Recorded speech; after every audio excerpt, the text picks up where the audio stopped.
ବର୍ତ୍ତମାନ ଯାହା ସୂଚନା ମିଳୁଛି ରାଜ୍ୟରେ ହାଲୁକା ଶୀତ ସହ କୁହୁଡ଼ି କରିବ କଲବଲ। ଉପାନ୍ତରରୁ ଉପକୂଳ ସବୁଠି ଘନ କୁହୁଡ଼ିର ଆସ୍ତରଣ ଅନୁଭୂତ ହେବ। ଆଜି ଘନ କୁହୁଡ଼ି ପାଇଁ ଉତ୍ତର ଉପକୂଳ ଓଡ଼ିଶା ସହ ଦକ୍ଷିଣ ଓଡ଼ିଶାର 19ଟି ଜିଲ୍ଲାରେ 200 ମିଟରରୁ କମ୍ ଦୃଶ୍ୟମାନ ଦୂରତା ରହିବ ବୋଲି ସତର୍କ କରାଇଛି ଆଞ୍ଚଳିକ ପାଣିପାଗ କେନ୍ଦ୍ର। କାଲି ପୁରୀ, ଖୋର୍ଦ୍ଧା, ନୟାଗଡ଼, ଗଞ୍ଜାମ, ଗଜପତି, କଟକ, ଅନୁଗୁଳ, ଦେବଗଡ଼, ସୁନ୍ଦରଗଡ଼, ଝାରସୁଗୁଡ଼ା, ସମ୍ବଲପୁର, ସୋନପୁର, ବୌଦ୍ଧ, କନ୍ଧମାଳ, କଳାହାଣ୍ଡି, କୋରାପୁଟ ଏବଂ ରାୟଗଡ଼ାରେ ଅଧିକାଂଶ ସ୍ଥାନରେ ଘନ କୁହୁଡ଼ି ନେଇ ୟେଲୋ ଆଲର୍ଟ ଜାରି କରାଯାଇଛି।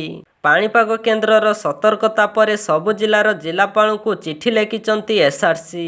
ବିଶେଷ କରି ପରିବହନ ବିଭାଗ ଏବଂ ପୋଲିସକୁ ଗାଡ଼ି ଚଳାଚଳ ନେଇ ଆବଶ୍ୟକ ପଦକ୍ଷେପ ଗ୍ରହଣ କରିବା ପାଇଁ ନିର୍ଦ୍ଦେଶ ଦିଆଯାଇଛି। ଘନ କୁହୁଡ଼ି ସମୟରେ 50 ମିଟରରୁ କମ୍ ଦୃଶ୍ୟମାନ ଦୂରତା ରହିଥିବାରୁ ଦୁର୍ଘଟଣା ଘଟିବାର ସମ୍ଭାବନା ରହିଛି।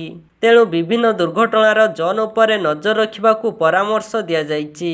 ଆସନ୍ତା 7 ଦିନ ପର୍ଯ୍ୟନ୍ତ ରାଜ୍ୟରେ ପାଗ ମୁଖ୍ୟତଃ ଶୁଖିଲା ରହିବ। ରାଜ୍ୟକୁ ଉତ୍ତର ପଶ୍ଚିମ ଦିଗରୁ ବହୁଥିବା ଥଣ୍ଡା ପବନର ପ୍ରଭାବ କମିବା ସହ ପୂର୍ବାଳି ଗରମ ଶୁଷ୍କ ପବନ ପ୍ରଭାବ ବଢ଼ିଛି। ବାୟୁମଣ୍ଡଳରେ ଜଳୀୟ ବାଷ୍ପର ପରିମାଣ ବୃଦ୍ଧି ହେବା ସହ ତାପମାତ୍ରା ସ୍ୱାଭାବିକ ଠାରୁ 2ରୁ 3 ଡିଗ୍ରୀ ବୃଦ୍ଧି ହୋଇଛି। ଫଳରେ ଶୀତ କମିବା ସହ ଘନ କୁହୁଡ଼ି ଦେଖାଦେଇଛି। ଆଜି ରାଉରକେଲାରେ ଅତି ଘନ କୁହୁଡ଼ି ଦେଖିବାକୁ ମିଳିଥିବା ବେଳେ ଫୁଲବାଣୀ, ସୋନପୁର, କେନ୍ଦ୍ରାପଡ଼ା ଏବଂ ପାରାଦୀପରେ ଘନ କୁହୁଡ଼ି ଅନୁଭୂତ ହେଉଛି। କୋରାପୁଟରେ ସର୍ବନିମ୍ନ 7 ଡିଗ୍ରୀ ତାପମାତ୍ରା ରେକର୍ଡ ହୋଇଥିବା ବେଳେ ଫୁଲବାଣୀରେ 10 ଡିଗ୍ରୀ ତାପମାତ୍ରା ରେକର୍ଡ ହୋଇଛି।